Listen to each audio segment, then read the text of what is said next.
melakukan usaha sangat setuju akan dikeluarkan oleh pemerintah hanya berpihak dan menguntungkan kepentingan investor. Dua golongan yang berbeda pendapat, yaitu antara golongan pengusaha dan antara golongan nelayan. Belajar PKN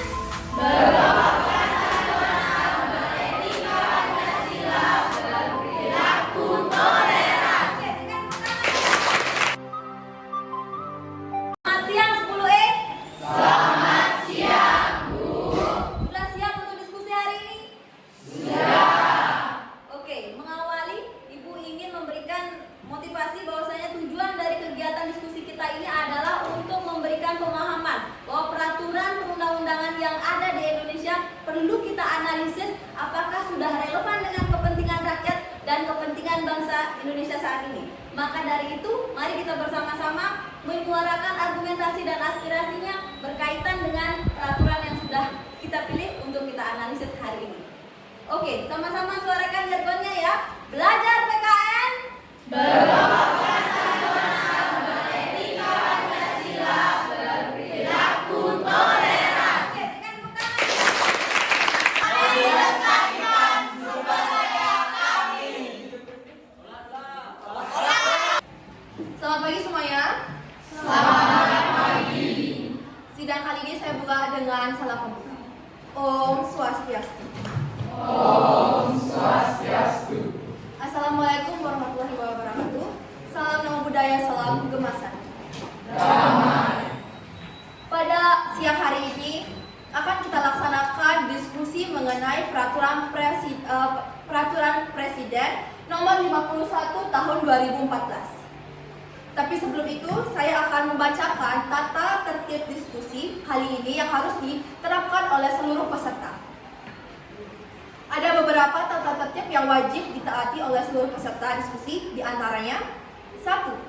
Peserta wajib menunjukkan perilaku dan tata bahasa yang baik.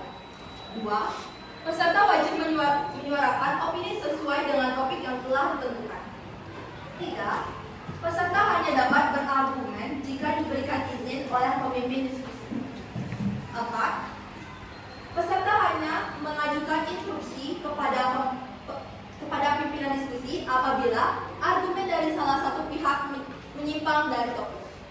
Dan yang kelima, semua peserta wajib menaati semua tata tertib yang telah berlaku. Data dari kami, di sini saya akan memaparkan tentang latar belakang adanya Perpres nomor 51 tahun 2014. Pada tahun 2011, Presiden Susilo Bambang Yudhoyono mengeluarkan Peraturan Presiden nomor 45 tahun 2011 tentang Rencana Tata Kawasan Perkotaan dan Pasar, Badung, Gianyar, dan Tabanan. Awalnya Peraturan Presiden nomor 45 tahun 2011 itu disambut baik oleh masyarakat Bali dan lembaga swadaya lingkungan hidup di lingkungan Bali, karena dapat menjadi suatu kontrol terhadap para investor yang akan melakukan pembangunan di Bali, serta menjaga zona hutan lindung yang merupakan kawasan hijau di Bali. Selain menjadi sebuah kontrol pembangunan, peraturan presiden tersebut juga sebagai kontrol sosial dan lingkungan daerah kontroversi tersebut. Akhir masa jabatan Presiden Susilo Bambang Yudhoyono mengeluarkan Perpres nomor 51 tahun 2014 tentang perubahan atas Perpres nomor 45 tahun 2011 tentang rencana tata ruang kawasan perkotaan Sarbagita yang intinya mengubah konservasi Teluk Benua menjadi zona penyangga atau kawasan pemanfaatan umum. Selanjutnya akan dilanjutkan oleh rekan saya.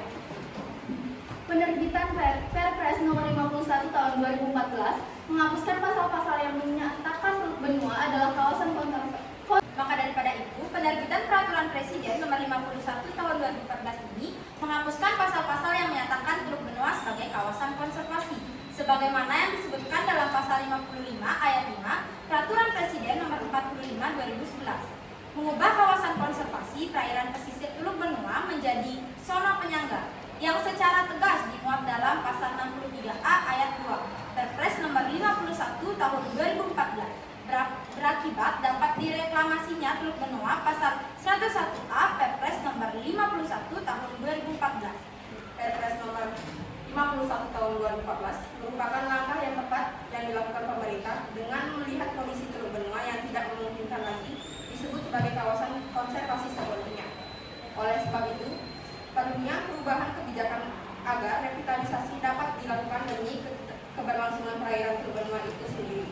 Menjadikan perairan Teluk Benua bukan lagi sebagai murni kawasan konservasi, melainkan kini sebagai kawasan multisektor yang dapat dimanfaatkan revitalisasi dapat dilakukan demi keberlangsungan perairan Teluk Benua itu sendiri. Sama Perpres Nomor 45 Tahun 2011 tentang Rencana Tata Ruang Kawasan Perkotaan Denpasar, Badung, Gianyar, dan Tabanan. Pasal 55 ayat 5 huruf B menyebutkan kawasan konservasi perairan di perairan kawasan Sanur di Kecamatan Denpasar, Kota Denpasar, perairan kawasan Selaman di Kecamatan Denpasar Selatan. Kegiatan yang diperoleh sesuai peruntukan meliputi kegiatan kelautan dan perikanan, kegiatan transportasi laut, kegiatan pariwisata, dan pendirian bangunan untuk kepentingan pemantauan ancaman kawasan konservasi di perairan kawasan. Kami tim pengusaha sangat setuju adanya peraturan Perpres No 51 tahun 2014.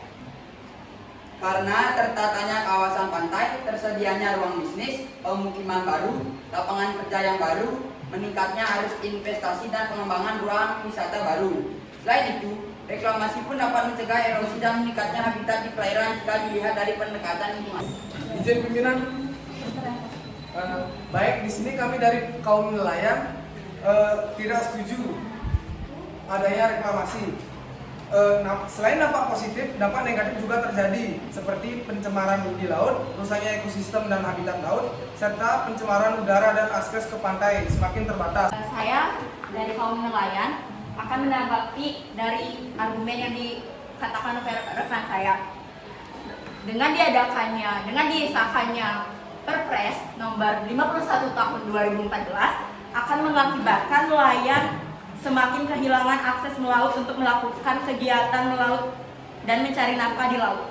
Sesuai dengan peraturan Mahkamah Konstitusi Nomor 3 Tahun 2010 tentang uji materi Undang-Undang Nomor 27 Tahun 2007 tentang PWP 3K terhadap Undang-Undang Dasar 1945 bahwa mengatakan bahwa nelayan seharusnya mendapatkan hak atas akses melaut.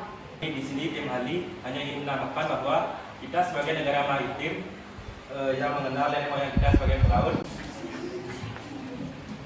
Saya sebagai mahasiswa adalah peneliti sosial dari fenomena yang ada di masyarakat, khususnya pada diskusi tolak reklamasi ini. Kami tidak menyetujui adanya Perpres Nomor 51 Tahun 2014 ini karena reklamasi Teluk Benua oleh pengusaha PT TWBI bisa kami katakan belum layak untuk dilanjutkan, mengingat hal ini melanggar 4 aspek, yaitu aspek teknis, aspek lingkungan, aspek sosial budaya, dan aspek ekonomi finansial. Dampaknya selain merugikan nelayan dan khususnya sumber daya alam, tentunya membawa dampak lain, yaitu bencana ekologis yang meluas, tanah murah untuk investor, kebijakan pro investor yang rakus, pembangunan yang tak seimbang, terbuai janji manis oleh investor, mengingkari komitmen dari adanya diskusi Perpres tersebut, dan kebangkitan pariwisata. Sekian.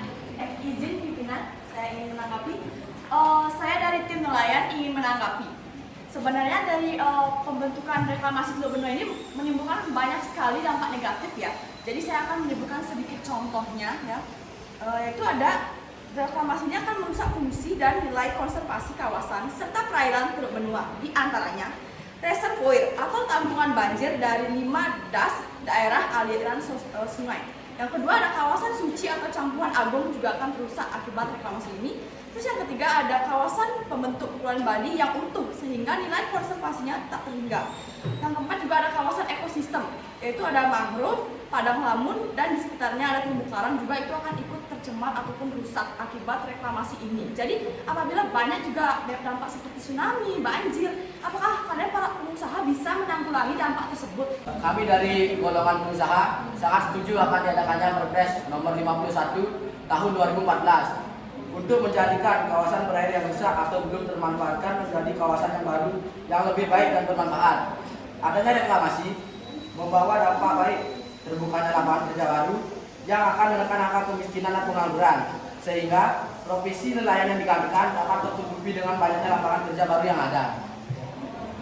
Saya mau menanggapi dari kelompok nelayan. Sudah kami katakan tadi mengenai tujuan adanya Perpres nomor 51 tahun 2014. Di sini juga sudah ditekankan karena kawasan tersebut tidak cocok lagi mengingat kondisinya tidak cocok untuk mereka melakukan mata pencaharian seperti menangkap ikan karena akan mengakibatkan beberapa dampak yang mungkin akan membuat mereka menjadi hilang mata pencaharian. Sekian dari saya.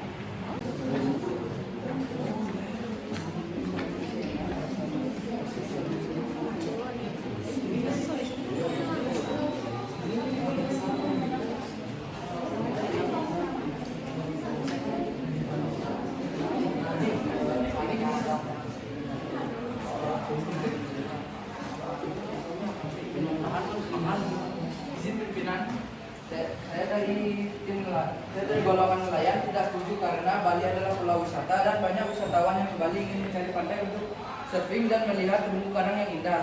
Jadi kalau pantai dibangun untuk lapangan tenaga kerja, apakah wisatawan ingin ke Bali untuk melihat gedung-gedung yang tidak jelas seperti itu? Turis bukan hanya ke Bali untuk melihat pantai, di negara lain pun masih ada pantai yang indah di Bali. Turis mungkin lebih ke pegunungan yang ada di Bali.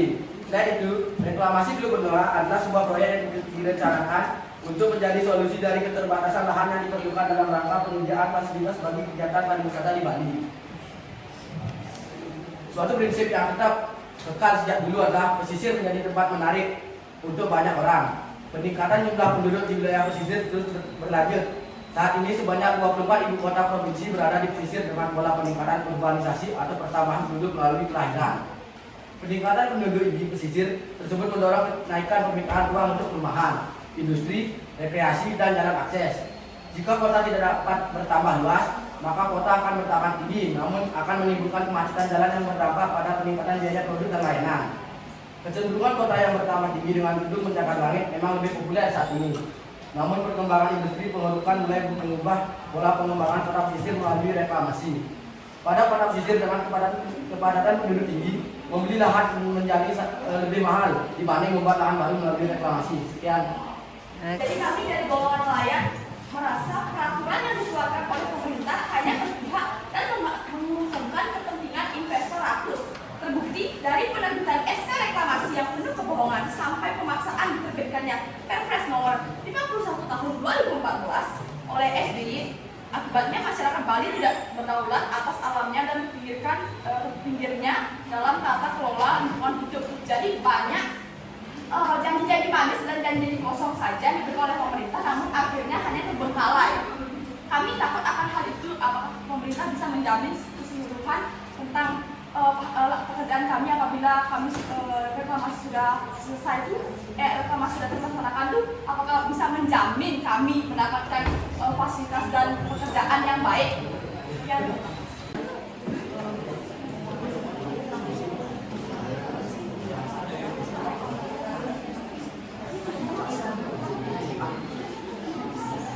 Jika reklamasi Teluk Benua ini dilakukan, perubahan arus laut sudah pasti akan secara signifikan ancaman abrasi akan terjadi di wilayah terdekat, yakni Kota Denpasar. Pantai-pantai yang ada di wilayah Kota Denpasar akan kehilangan kestabilannya, struktur pantai di pesisir akan tergerus. Izin pimpinan, saya agar nelayan sejahtera dan lingkungan terjaga. Oleh karena itu, saya menolak reklamasi Perpres nomor 51 tahun 2014 karena hanya akan menguntungkan sebagian pihak saja dan merugikan lebih banyak rakyat kecil karena mengganggu mata pencahariannya serta dapat merusak lingkungan.